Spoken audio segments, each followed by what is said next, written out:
Many people falsely believe the whole slavery story and the need to bring slaves into America from modern-day Africa in order to build it up. But what they fail to realize is that the Americas were already built up.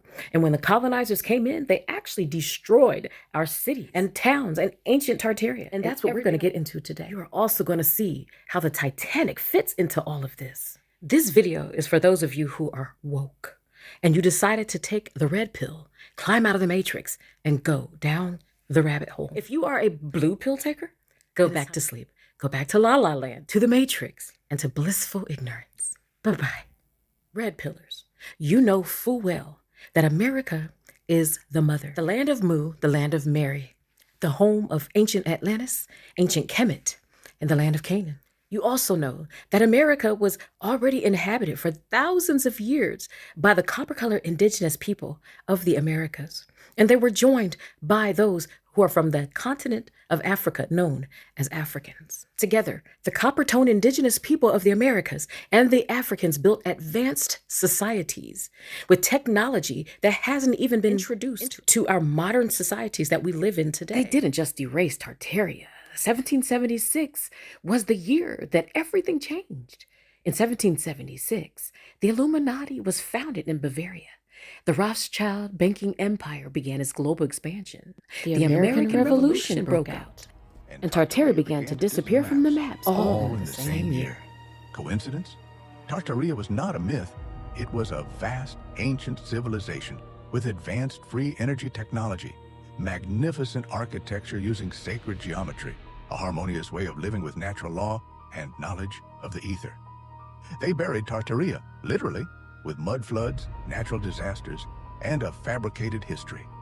Once they buried the old world, they created the new one.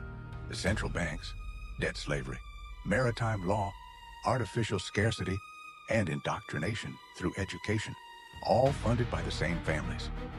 The Rothschilds didn't just fund empires, they funded restarts and deleted everything that didn't serve the system of control. Tartaria was too free, too advanced, and too powerful. So they turned everything upside down. Free energy became fossil fuel. Truth became a conspiracy. And the spirit became religion. The Titanic wasn't an accident. It was a targeted hit on the indigenous Moorish nobility. Don't believe me? Go look up Joseph Philippe Lelessier La Roche, a black engineer from the LeConte political dynasty, traveling first class during the Titanic era. The original Jacob Astor, Isidor Straus, and Guggenheim were originally all Moors. But of course, they only show you the pale version. They bleached the history to hide the Moorish tenure of the land. But the bloodline is the Grail. Why'd they do it? Because these titans were against the establishment of the League of Nations and the plan of experts designed to seize world treasuries. Look up Paul Cuff, ship owner and global merchant, before the U.S. even knew what it was. Look up Madam C.J. Walker and Aurelia Walker, controlling millions, property, factories, and social power. Look up Robert Reed Church Sr., black millionaire of the South. You think we were just slaves off boats? Houseway, I'm showing you the receipts they hid. Black aristocrats in the Titanic era. Families with land, gold, ships, and banks. We weren't begging, we were building empires. That's why the Titanic wasn't just a tragedy, it was a targeted hit. Connect the dots. The truth ain't lost, it's been buried. They love to say Joseph LaRoche was the only black man on the Titanic, but that's only because they already whitewashed the rest. The original Astors, Guggenheims, Strausses, and LeConte bloodlines were Moors, long before their portraits were corrected and their history rewritten. Once America and Europe adopted the bleaching of nobility, any elite family was painted over, literally and legally. So when the Titanic sank, they could safely call LaRoche the only one, because they hid the truth of the others. The whole narrative depends on Moors being erased from high society, because if the world learns black families sat at the top of global finance, diplomacy, and science, the slave story collapses overnight. LaRoche wasn't the only one. He was just the only one they couldn't erase.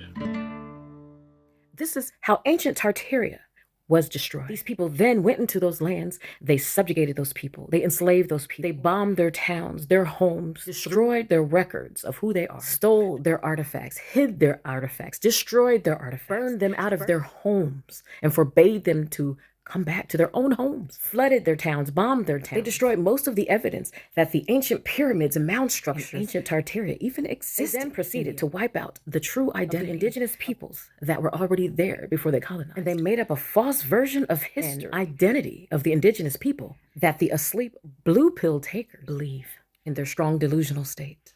Red pillars, we have been fed lies.